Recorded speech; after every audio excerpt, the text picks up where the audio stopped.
The first complexity is network complexity, which is the more nodes and links that exist in a network, which clearly the more complex it becomes. As a result of outsourcing non-core activities, many companies are today much more reliant on external suppliers of goods and services. Those external supplies also are dependent upon a web of second-tier suppliers and so on. There is a strong likelihood that the focal firm at the center of the network will not even be aware of many of the second or third-tier supplies that feed their upstream supply chain. Next is process complexity.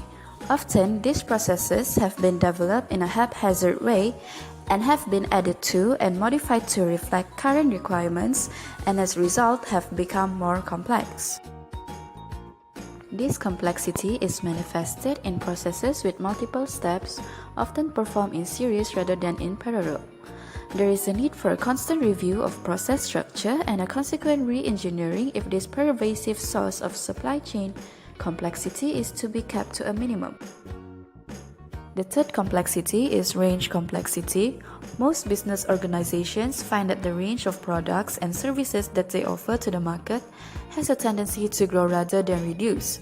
Typically, as more variants are added to a range, the demand per variant will reduce with a subsequent impact on forecast accuracy. An example, Ford Motor Company. Consider the difference between the Ford Motor Company at the time of Henry Ford I producing a single model. Ford, even in today's troubled markets, offers a vast range of models with extensive options. Next is product complexity. The design of products can have a significant impact on supply chain complexity.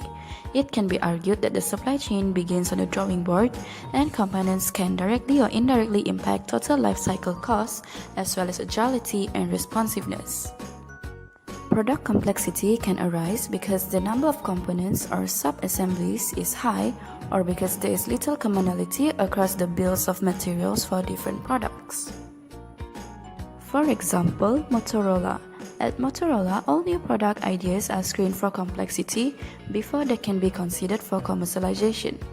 In the past at Motorola, there was often little commonality of parts across the range.